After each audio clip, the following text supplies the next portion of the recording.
Hi everyone, welcome back to another tutorial from Crazy Gamer.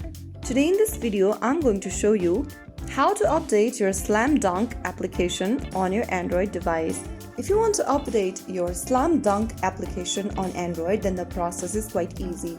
First of all, go ahead and close your application if you are playing it right now and go open up your Google Play Store. In the search bar, type in Slam Dunk.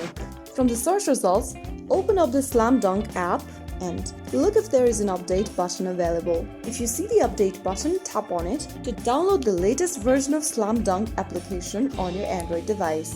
If you don't want to manually check updates every time for the game, then you can tap on the three-dot menu at the top right corner from the page and make sure that you've checked this Enable Auto Update button. Once you check on this button over here, you'll then be able to auto-update Slam Dunk application whenever the latest update releases. So that is how you easily update the latest version of Slam Dunk on your Android device. If you found the video helpful, don't forget to like, share and subscribe to our channel. I will be back again in the next episode. Thank you for watching.